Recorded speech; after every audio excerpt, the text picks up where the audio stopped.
Bueno, David, buenas tardes. Ya estamos en vivo por Facebook. Te agradezco tu tiempo. Este es un espacio que en realidad es para honrar la memoria de mi mamá, Raquel Gura. Y la idea es poder charlar con gente relacionada a las instituciones y poder dejar grabados a un futuro diferentes posiciones, historias, anécdotas, etcétera, institucionales. Y bueno, ¿cómo no hablar con David Fleischer? No sé, no voy a decir el creador del movimiento macabeo en la Argentina, pero bueno, voy a dejar que te presentes vos solo. Dale, David, contanos quién sos. Hola Marcelo, yo soy oriundo de Santa Fe. Después de mi bar mitzvah, mi familia se trasladó a Buenos Aires y desde entonces me incorporé. Una de las primeras actividades, los primeros días que vivíamos en Buenos Aires, ya me incorporé a la organización Maccabi. En aquella oportunidad me adherí a un grupito de Javerim, compañeros, que constituían algunas kutzot, algunos grupos de actividad jaluziana, y una vez que este grupo se trasladó, pasó a incorporarse a una institución jaluziana más definida partidariamente. Por mi condición de ya desde la adolescencia quise ser un hombre independiente, entonces me mantuve en Maccabi ajeno a toda la actividad que podría estar ligado a un sectarismo partidario. Y me identifiqué muchísimo con lo que era el macabismo sionista. Hay que tener presente que el conocido Shimon Peres oportunamente decía que no hay que dividir a las comunidades judías en el galut, es decir, en la diáspora, según las divisiones partidarias que hay en Israel. Todos en el galut debemos estar unidos con un solo partido, el sionismo. Y el macabismo mundial, sionista, precisamente creo que está identificado con esas expresiones del que fue primer ministro, fue ministro y fue Premio Nobel de la Paz, Shimon Peres. Y dentro de esas características fui creciendo dentro del movimiento macabeo. Después de Maccabi me incorporé a la Sociedad Hebraica Argentina. Pero espera, David, vamos despacito, porque si no ya vamos a entrar de lleno con todo. Vos me dijiste, nací en Santa Fe, hice el bar mitzvah en Santa Fe. Apenas terminaste de hacer el bar mitzvah, se fueron a vivir a Buenos Aires. Así es, después del bar mitzvah, pero previamente en Santa Fe, desde niño, a los 7 años, ya pertenecía a lo que era el Centro Juvenil Sionista. Centro Juvenil Sionista, unos años después fue absorbido por el Hanor Hatzioni en Santa Fe. Sí. Bueno, después del bar mitzvah... ¿Te acordás dónde hacían las actividades? ¿Dónde estaba? Ese Hanor Hatzioni que vos ibas. En el desaparecido Salón Sionista. Muy bien. Bien. Teníamos las actividades de toda la comunidad concentradas en aquel salón sionista sobre la calle 1 de Mayo. Claro. Que hoy por hoy ya no existe, pero entonces estábamos concentrados, la escuela, la Nuar Hatzioni, el salón de fiestas, el templo, todo estaba concentrado en la calle 1 de Mayo, en aquel salón sionista. Bueno, y llegaste... La ciudad de Santa Fe tiene, previo a mi existencia, el honor de haber sido la cuna donde se fundó la Confederación Juvenil Judeo-Argentina. La confederación esa ha sido realmente una actividad muy activa, muy militante con el sionismo, y muchos de algunos javerim que estaban adheridos en la confederación, especialmente en la institución El Dror, que era un movimiento partidario de orden socialista. Algunos de ellos hicieron aliá a Israel aún en la época previa a la creación del Estado, cuando había que ingresar en forma clandestina porque el mandato británico tenía cerradas las puertas, no permitía el acceso de los judíos. Y hubo algunos jóvenes santafesinos pertenecientes al movimiento DROR, que me consta, que en manera nocturna se infiltraron en Israel y fueron de los creadores del kibutz Mefalsim en el Negev. Junto al kibutz Mefalsim hay otros kibutzim más, también de preponderancia de gente latinoamericana, no solamente argentinos, pero donde todavía se mantiene el idioma español como uno de los idiomas oficiales dentro del kibutz. Además, siempre decíamos que Mefalsim era el pedacito de Argentina dentro de Israel, porque cuando uno visitaba Mefalsim era como estar en Argentina dentro. Bueno, no exactamente, porque la vida de estos jóvenes en la Argentina era, digamos, en plena satisfacción, goce de una vida juvenil muy activa y militante. En Israel tenían que encontrarse con suelos pedregosos, sin aguas, y realmente fueron héroes aquellas familias entre las que recuerdo los Lerman, los Rechscheid, no sé si para ustedes santafesinos aún recuerdan esos apellidos, pero realmente yo los tengo presente porque eran mis compañeros durante mi niñez.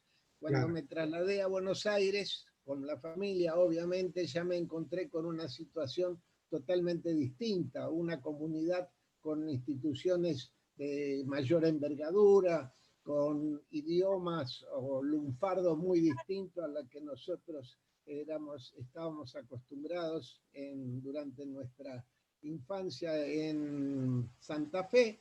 Y en Buenos Aires se produjo el pase de la infancia mía a la adolescencia, porque ingresé al colegio secundario, ingresé al seminario de Morín en la ANIA y me formé judaicamente en forma muy profunda, precisamente en el seminario de maestros que funcionaba dentro de la AMIA.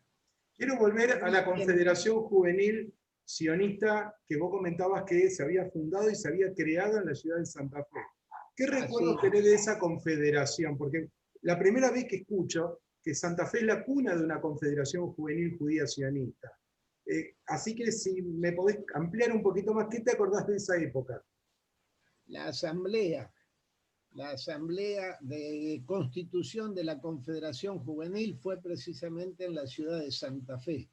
Un amigo personal, como era el que luego fue ingeniero Wolf Blumenthal, fue uno de los santafesinos que participó de aquella asamblea, y más o menos en la misma época que la familia Fleischer emigramos a la ciudad de Buenos Aires, también la familia Blumenthal también emigró a la ciudad de Buenos Aires, y seguimos en contacto con aquellos ex santafesinos, conviviendo toda nuestra militancia sionista. Tengamos presente que eran los años donde Israel recién había sido creado y todavía existía esa fuerte efervescencia de la juventud judía sionista por la creación del Estado y nuestras angustias, porque a las 24 horas de haberse proclamado la creación del Estado de Israel, fue invadido por 7 naciones o ejércitos árabes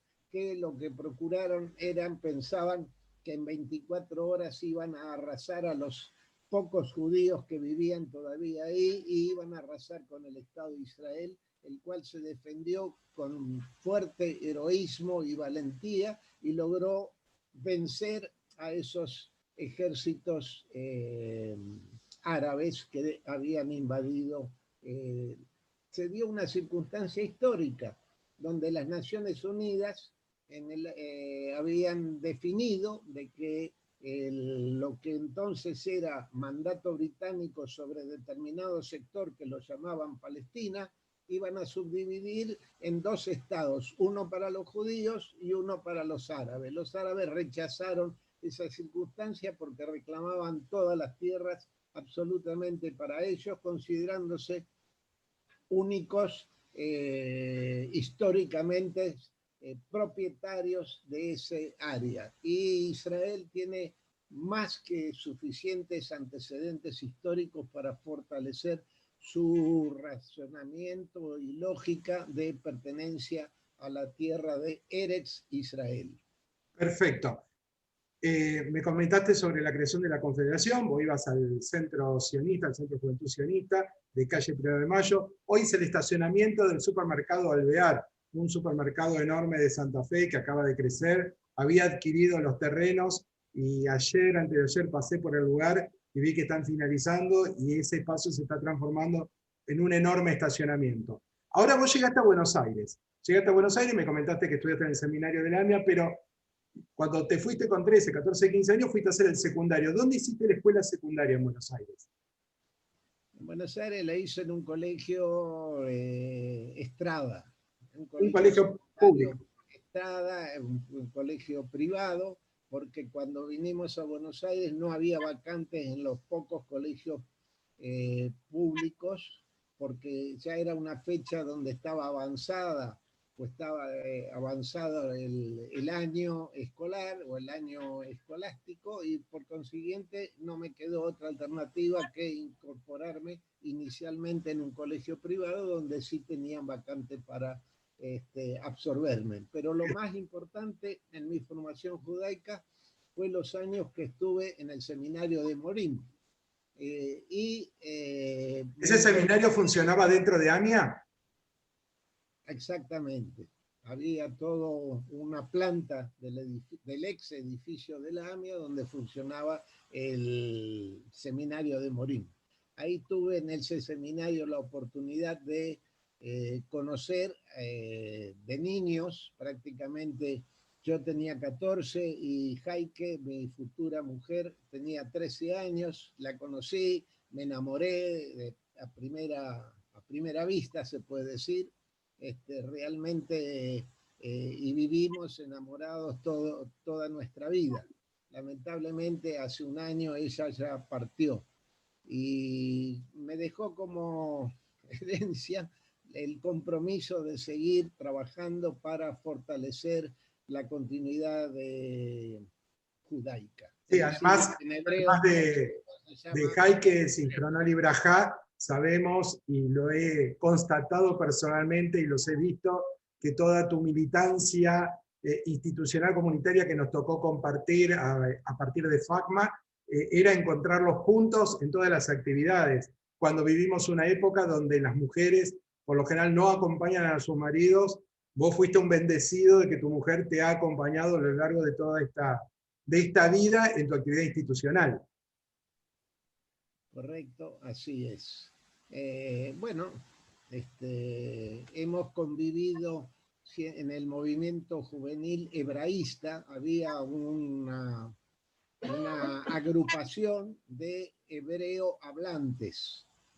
Éramos más o menos 200 jóvenes que estudiábamos en los dos seminarios de formación docente que había. Uno de ellos era el de la AMIA, y los profesores y maestros de toda la red escolar pertenecían prácticamente a este movimiento donde difundíamos y incentivábamos la enseñanza del idioma hebreo. Dentro de este movimiento quedaron, puedo mencionar algunos de los nombres. Hubo un elenco teatral, el único elenco teatral de toda Latinoamérica que presentaba o montaba obras habladas en hebreo, y el primer actor de este elenco era el moré Nachman Ehrlich. Nachman Ehrlich con el tiempo se incorporó a la escena nacional con el nombre de Norman Ehrlich. Y él era un maestro hebreo con muy buen idioma, muy buena dicción en su idioma, y la primera actriz era mi querida y admirada Heikele. Claro. Ahora te pregunto, ese teatro donde se hacía teatro en hebraica, ¿es el teatro que actualmente existe en calle Sarmiento? bueno, nosotros representábamos nuestras obras en una sala que había y que hay todavía en la escuela Sholem Aleichem. Es una gran escuela dentro de la red escolar en la ciudad de Buenos Aires, y en una oportunidad, prácticamente la última obra que montamos fue en la sala del teatro, porque la Sociedad Hebraica tiene dos salas, una con 1000 butacas y otra por entonces tenía 400 butacas, y en una reforma del edificio se redujo a 160 butacas. En esta sala pequeña, nosotros, los jóvenes del movimiento hebraísta, montamos la última obra con la cual prácticamente se despidió el elenco, porque los primeros actores se dispersaron, etcétera, etcétera, etcétera.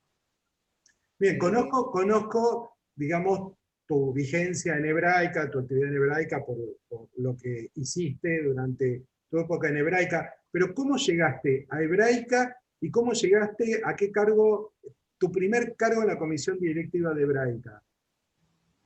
A los 17 años de edad, es decir, después de estar 4 años actuando en Maccabi, me asocié a Hebraica, no sé exactamente por qué razón, pero tengamos presente que Maccabi estaba en un galpón sobre la avenida Córdoba, en buena ubicación de la ciudad, pero con instalaciones bastante deficientes. Y en cambio, Hebraica había inaugurado recientemente un edificio de muy buenas comodidades. Probablemente esa fue la razón por la cual yo me incorporé a Hebraica. Cuando estaba en Hebraica me sorprendieron algunos 3 jóvenes que ya hacían socios de hacía tiempo, y me invitaron a integrarme a un elenco que iban a crear un departamento de jóvenes para la muchachada de 18 a 25 años. Me pareció muy interesante, yo acepté la invitación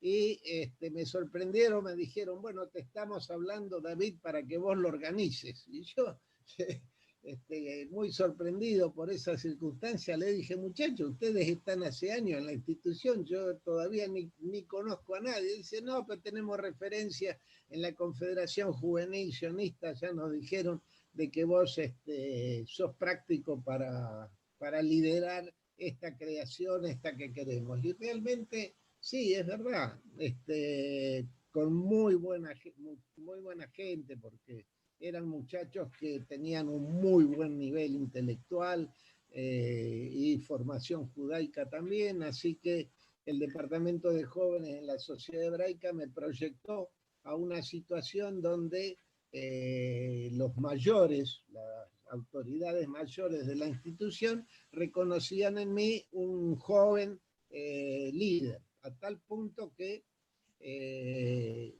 me incorporaron en la comisión directiva, donde ocupé distintos cargos que fueron ascendiendo hasta que me sorprendieron nuevamente ofreciéndome la presidencia. Pero era una circunstancia de lo más paradójica, porque todo el elenco directivo de la institución eran gente de 1 y 2 generaciones mayores a mí. Yo era el jovencito de apenas 36 años de edad que me tenía que liderar comisiones directivas que eran más o menos unos 40 directivos. ¿Cuál fue ese primer cargo? De 60 a 70 años de edad.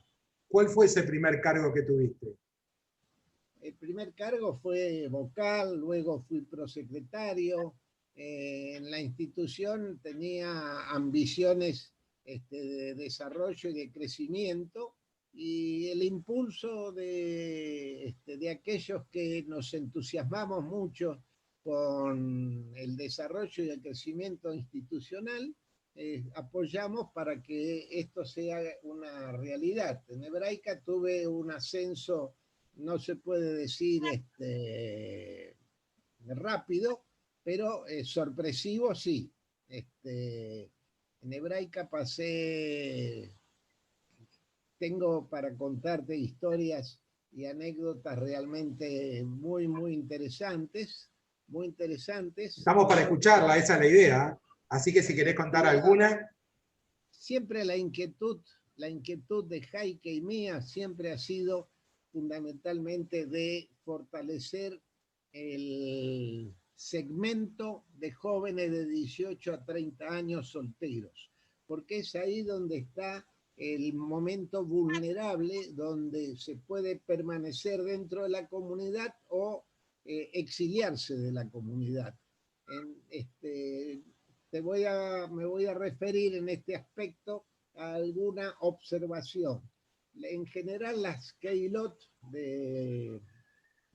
del mundo, no solamente de la Argentina, dan preferencia y respaldan muchísimo la educación infantil, es decir, en los colegios primarios, y descuidan, por lo difícil que es, precisamente la tarea de formar y contener a los jóvenes cuando ya entre los 18 y los 30 años están en la universidad, muchos de ellos, que es el ámbito donde se abren a una situación donde se filtran entre los dedos y salen de la comunidad. Esa es cuando justamente la comunidad debiera prestar especial dedicación y especial atención. Y entonces entiendo que las instituciones macabeas, ¿no? Especialmente de toda Latinoamérica, tenemos la responsabilidad de ofrecer nuestras ricas infraestructuras disponibles, ofrecerlas para que la muchachada de 18 a 30 años no tenga un límite de carácter económico para poder acceder a nuestras comodidades, sino que por el contrario, abrirles las puertas, abrirles los pórticos para que los jóvenes se incorporen concreta y efectivamente a nuestras instituciones, y dentro de ese marco se van a encontrar las parejas, se va a encontrar la continuidad judaica. O sea que me gustó ese tema porque es un tema que, vamos, archi cansado de escucharlo, de discutirlo, y cada comisión directiva que accede a una institución lo pone sobre la mesa de vuelta, que es, a ver, yo para poner en marcha mi institución necesito plata. Para eso y para darle actividades necesito cobrar dinero y que todos los socios que participen paguen su participación para poder activarlo. Por ejemplo, yo para poner en marcha la pileta necesito poder cubrir determinado, piscina, no se dice pileta, la piscina necesito cobrar una determinada cantidad de dinero a todos los participantes para que estén.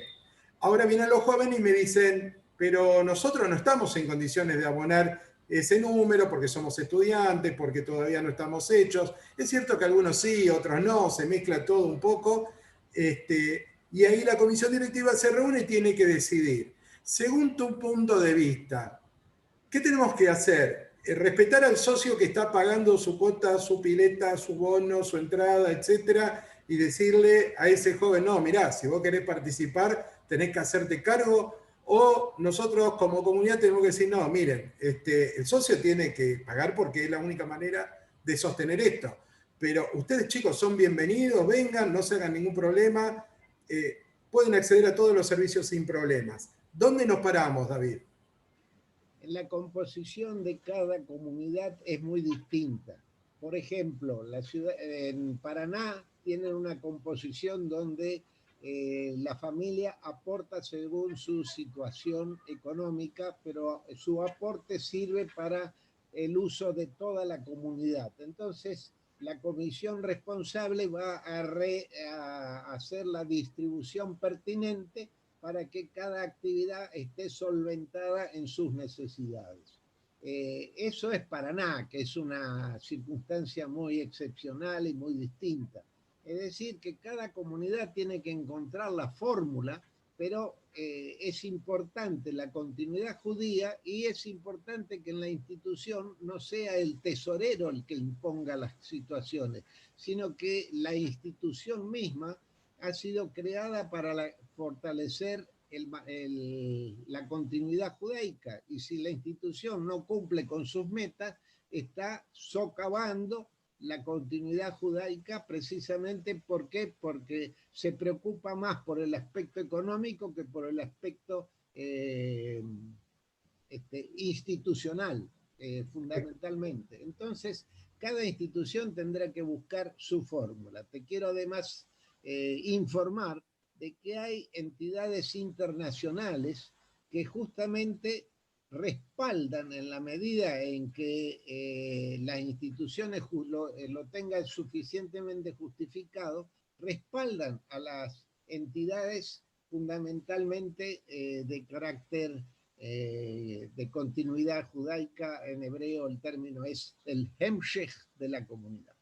Sí, bueno, a veces tenemos problemas y ese es un elemento de discusión en las instituciones del interior, porque fundamentalmente nosotros vemos que todos los ingresos de colaboración económica, etcétera, viene ingresando por AMIA, y es AMIA la que terminaba decidiendo cómo iba a distribuir esos fondos directamente en las instituciones, y eso transforma esa distribución en un tema problemático, porque depende quién esté a la cabeza de AMIA y cuál es su objetivo, es cómo va a colaborar con cada institución del interior, ya sea socio deportivo. Bueno, te voy a aclarar algo, que no sé si estás al tanto, David, pero hasta unas comisiones directivas anteriores a AMIA, cuando nosotros como institución macabea íbamos a AMIA y le decíamos, che, necesitamos, o a Data Keylor, necesitamos que nos ayuden con determinadas actividades socioculturales para nuestra institución, nos cerraban las puertas y nos decían, no, eso no es responsabilidad nuestra. Si ustedes quieren algo, se lo tienen que pedir a su Keilah, porque nosotros respondemos a la Keilah. O sea, no nos consideraban dentro del entorno judío.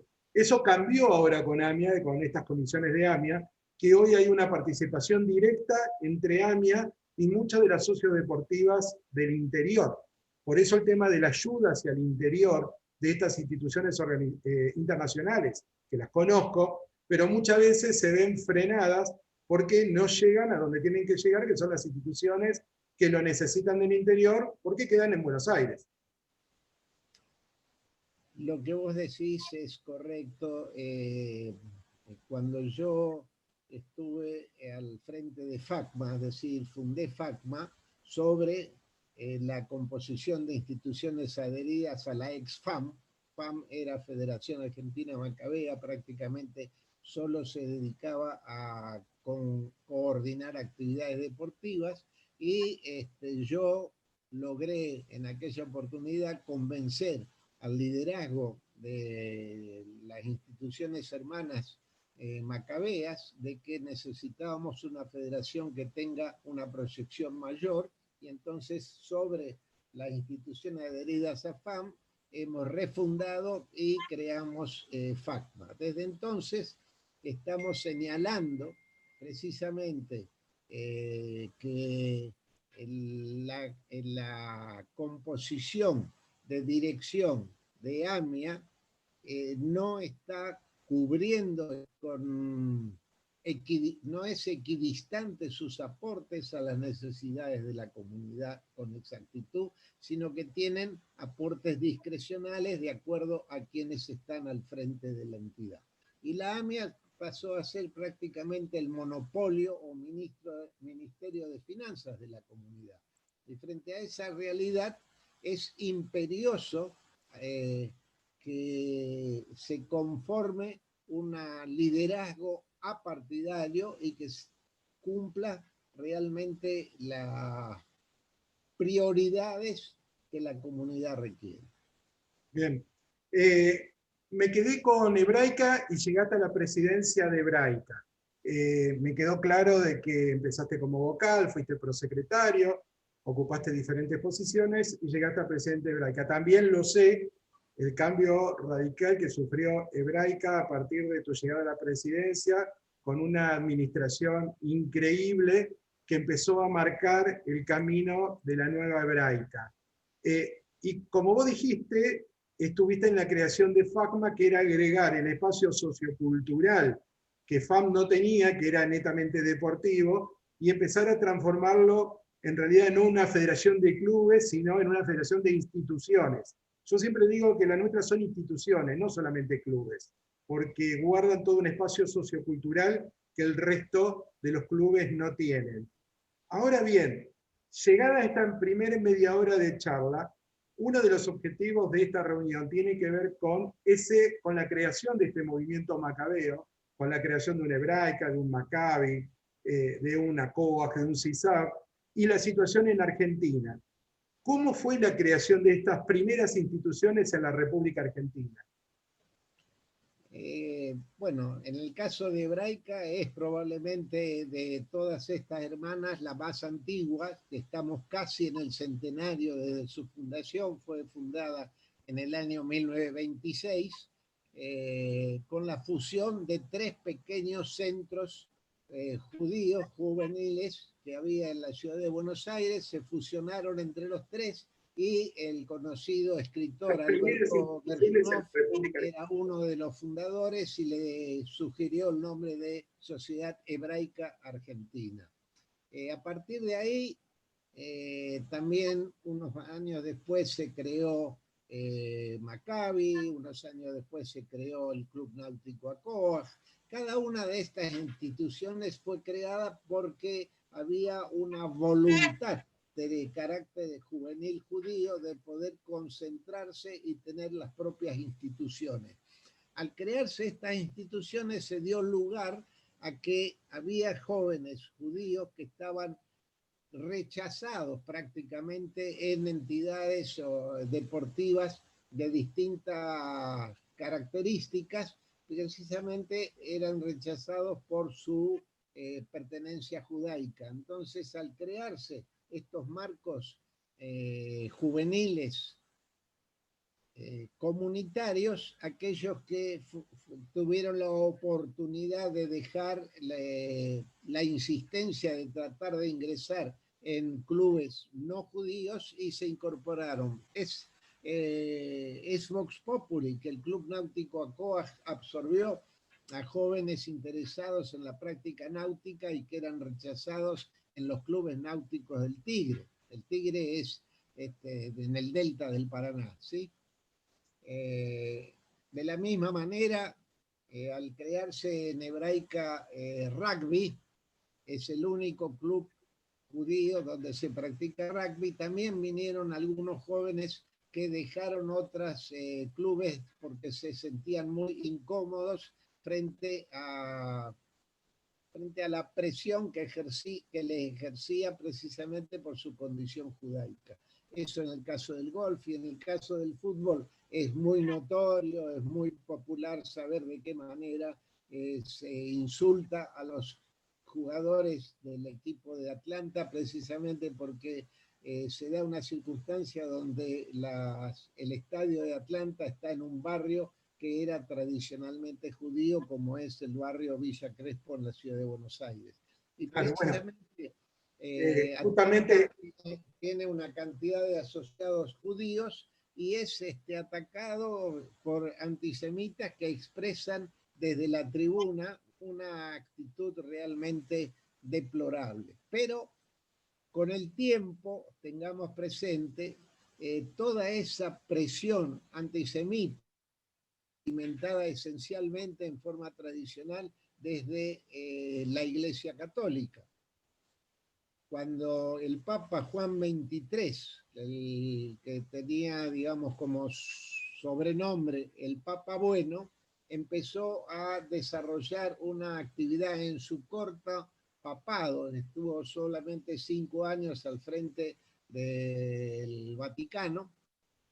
Él empezó a señalar la impertinencia de acusar a los judíos en forma colectiva por la muerte de Jesús.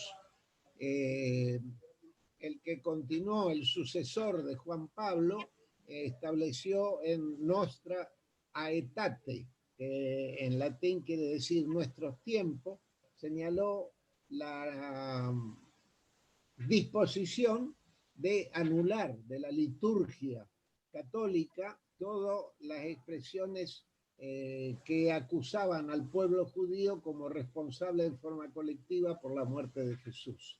Y todo eso se profundizó cuando Juan Pablo II hizo declaraciones al vocero oficial del Vaticano, que es la publicación L'Observatore del Vaticano, señalando que el pueblo judío son nuestros hermanos mayores. Es decir, de que se fue profundizando a lo largo de años, a lo largo de varios papados, un cambio radical en la actitud del catolicismo frente al judaísmo y llegó a una situación donde al día de hoy prácticamente cristianos y judíos estamos unidos, pero atacados por el terrorismo islámico. Es decir, lo que antes nos atacaba la Iglesia Católica especialmente, hoy por hoy sufrimos el ataque del terrorismo islámico.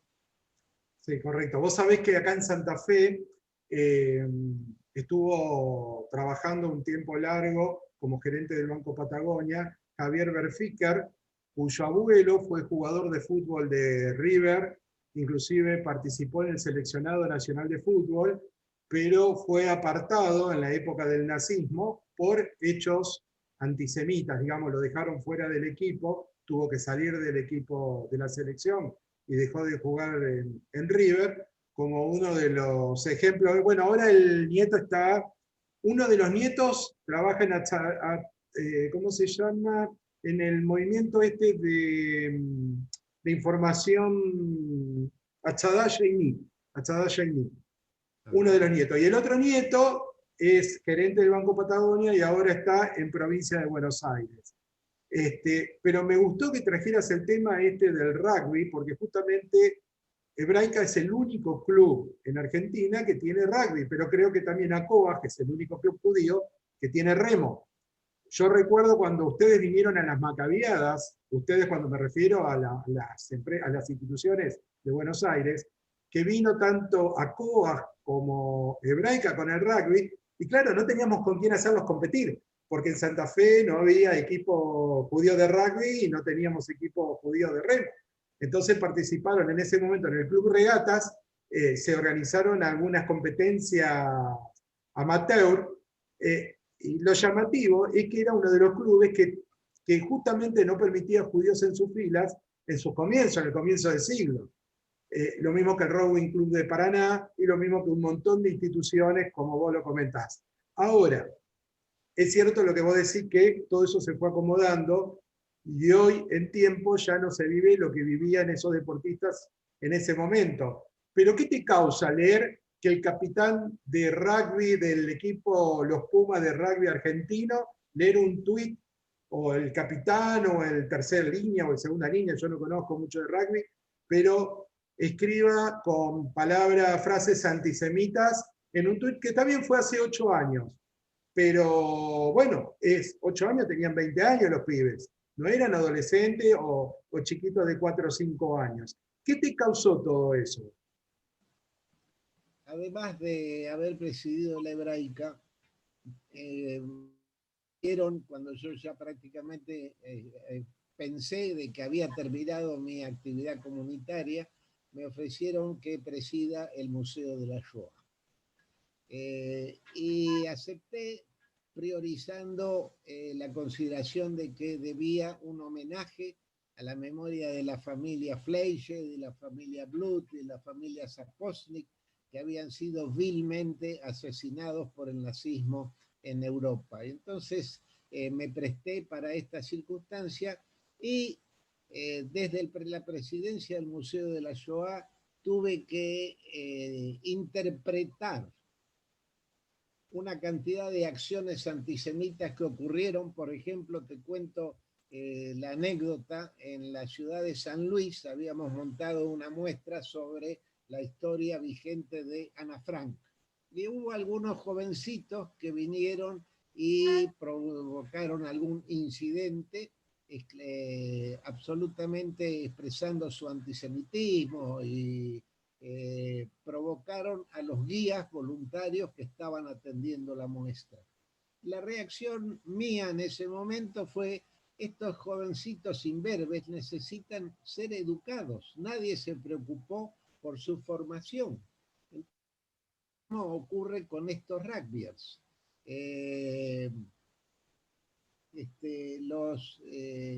Los rugbyers, sea la edad que tuvieran, necesitan ser educados, es decir, hay que difundir con precisión y en forma profunda un compromiso no de sanciones solamente, sino de educación. Para eso hemos instalado un museo que muestra cuál ha sido la situación gravísima del terror nazi, y de esa manera cada institución, cuando nos encontramos en situaciones de enfrentamiento, no es con sanciones, según mi modesta interpretación, no es con sanciones que vamos a resolver la situación, sino con educación. Entonces te voy a contar lo siguiente. Desde la presidencia del museo me habían invitado al foro sobre Holocausto en la ciudad de Estocolmo para el año 2000. Y me habían ya anticipado que en ese foro sobre Holocausto se iba a resolver que el día 27 de enero de cada año se iba a establecer como día educativo de la tragedia de la Shoah y la persecución a los judíos. Entonces, como en ese momento asumía la presidencia el doctor de la Rúa, designó ministro de Educación al licenciado Juan Liach. No bien asumió este ministro de Educación, lo vi y le dije de que cuando en el mes de enero del 2001 íbamos a concurrir al foro sobre el Holocausto en Estocolmo, se iba a decidir que el 27 de enero era un día para enseñanza, y lo cual no era apropiado para el periodo lectivo en la Argentina, porque el periodo lectivo en el mes de enero estaba en plenas vacaciones. Entonces yo le propuse de que en la Argentina dispongamos que sea el 19 de abril, dentro del periodo lectivo, en memoria y en conmemoración del heroico levantamiento del gueto de Varsovia, que sea definido para todo el país, para toda la comunidad educativa oficial y privada, es decir, primarios, secundarios, universitarios, que son más o menos, hay 11 millones de ciudadanos argentinos incorporados en los distintos marcos educativos en el país. Entonces, que designamos el día 19 de abril como día evocativo y de enseñanza sobre la crueldad del nazismo. El ministro Liach hizo aprobar por parte de los ministros de todas las provincias esa disposición.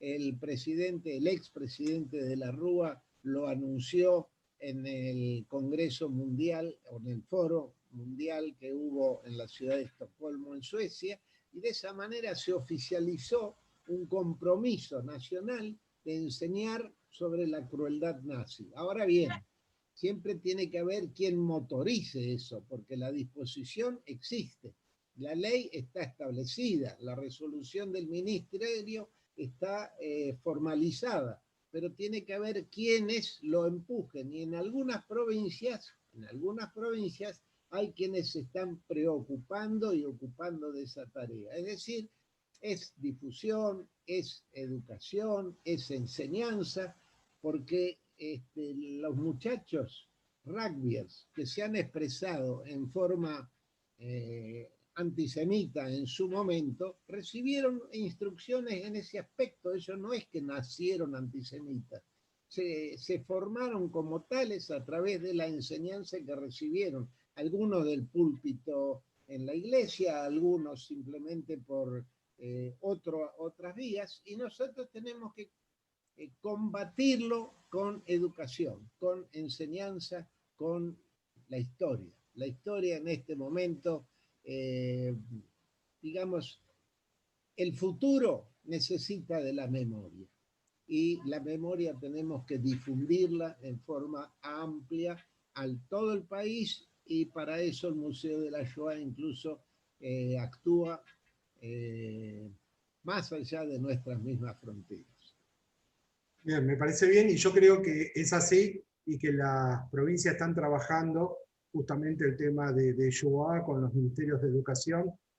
Sé, por ejemplo, Santa Fe, no sé si pudiste recorrerlo, pero tiene su Paseo de los Justos a cielo abierto, creo que es uno de los pocos de Latinoamérica que está funcionando en la ciudad de Santa Fe, y Paraná le asignaron en una plaza un espacio para poder realizar un monumento de recordación a las víctimas de la Shoah, que sé que ahora hay un concurso para desarrollar ese monumento. Te quiero contar, David, que tenés algunos saludos de Silvia Borkin, Alberto Ini, Andrea Bergman, Eddie Borchheimer, también, obviamente, tu familia muy, muy presente. Está Rubén presente, Ruti presente, Marisa Garber, Silvina Zukovicki.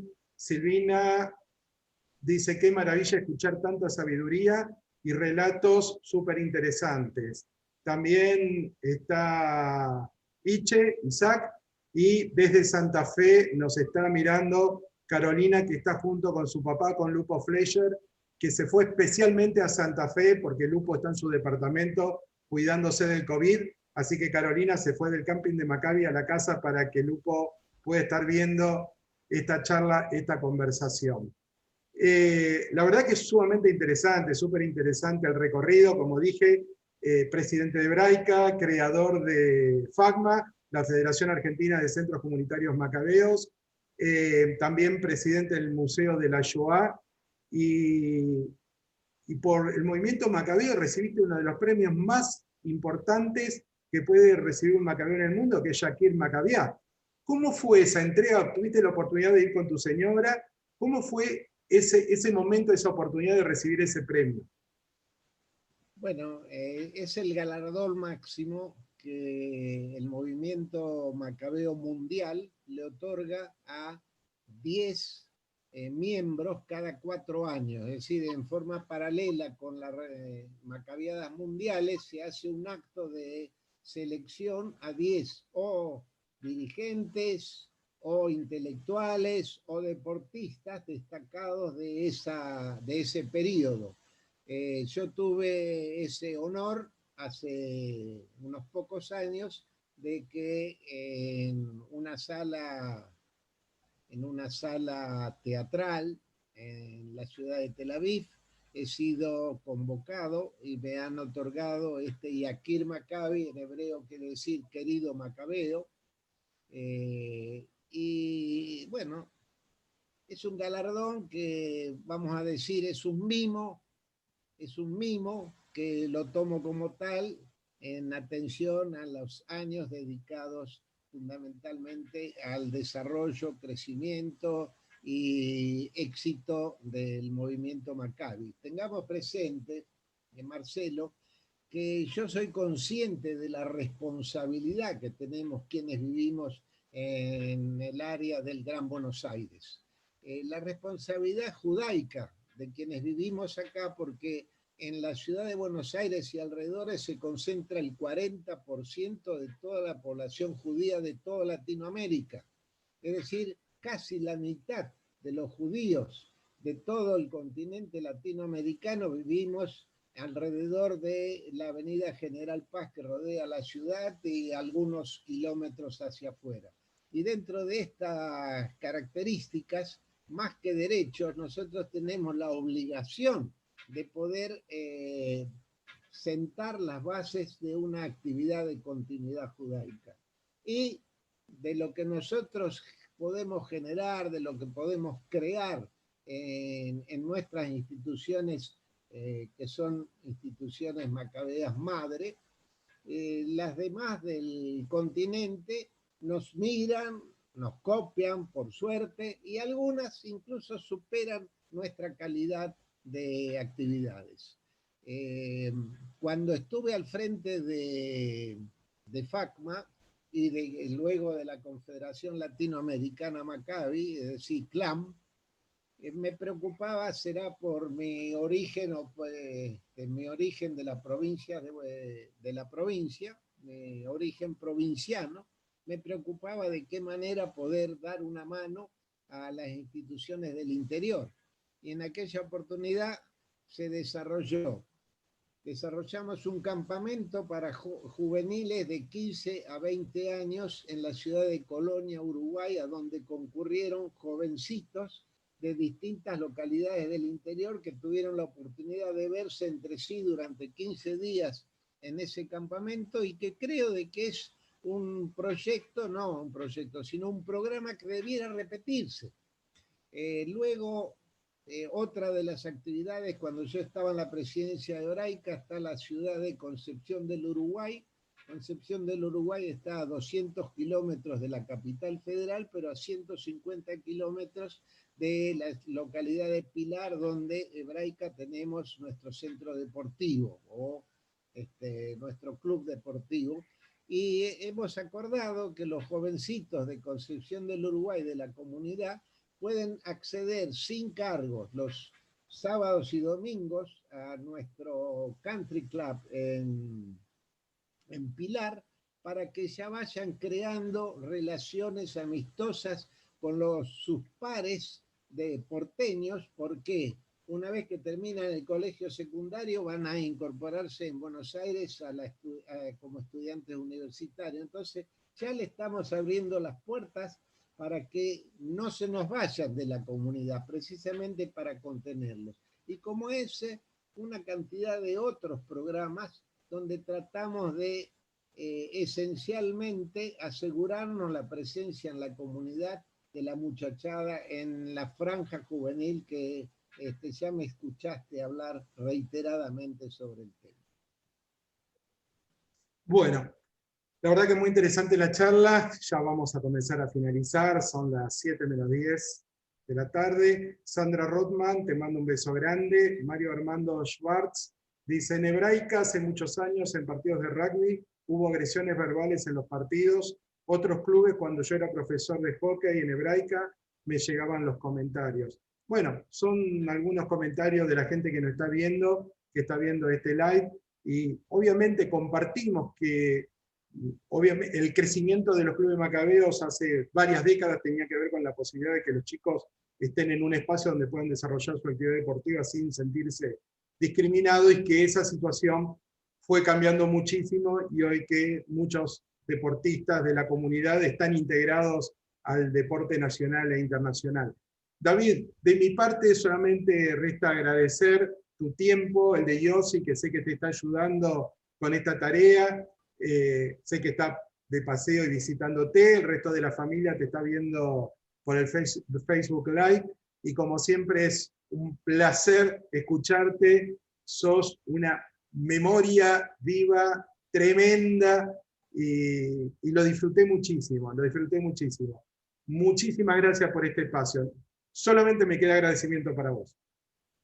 Marcelo, personalmente que te quiero felicitar, que has tenido la iniciativa de honrar la memoria de mi querida prima Raquel, tu mamá. Es muy merecedora, ella me consta con las dificultades de poder actuar en una comunidad santafesina reducida. Ella lideró la posibilidad de hacer ese museo de la judeidad santafesina y otras actividades las cuales ella se ha desarrollado, así que me parece muy honroso lo que se diría en Ivrit, Kola Kabot, a tu iniciativa y el homenaje que le estás brindando a ella. Y saludo a aquellos que han tenido la gentileza de transmitir también sus saludos a través de este medio, escuchando estas versiones anecdóticas de actividad macabea. El Maccabi es una respuesta concreta y formal de captación de judíos hacia el sionismo, porque tengamos presente de que también hay judíos indiferentes a nuestra idiosincrasia. Y el macabismo lo que trata es precisamente de ser abarcativo numéricamente, tratando de involucrar sin ninguna tendencia partidaria, sin divisionismo de carácter religioso, sí o no. Es decir, nosotros en la doctrina macabea somos abarcativos y pluralistas. Todos los judíos tenemos que contenernos, y aquella expresión en hebreo que dice, cada judío es responsable del otro.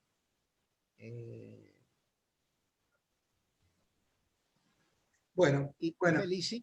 te felicito por tu actividad tan fuerte en el liderazgo del macabismo en Santa Fe. Te mando un fuerte abrazo y que tengamos un 2021 un poco más activo, más militante, y no como este 2020 que prácticamente pasó en blanco. Bueno, yo te cuento que esta charla, esta pequeña conversación, casi de 1 hora, queda grabada en Facebook, también va a estar en poquito en YouTube porque está grabada, así que la van a poder ver las veces que quieran y va a quedar registrada para cuando alguien tenga interés en enterarse quién era David Fleischer, tenga una fuente de información más de todas las que hay en Buenos Aires, que son, o en el mundo, que son montones. Así que están invitados a verlo cuantas veces quieran y poder retransmitirlas para que otras comunidades también accedan a esta información. Desde ya, un abrazo, y como nos saludamos en los macabeos, Hazak Behematz. Hazak Behematz. Abrazo, beso para toda la familia.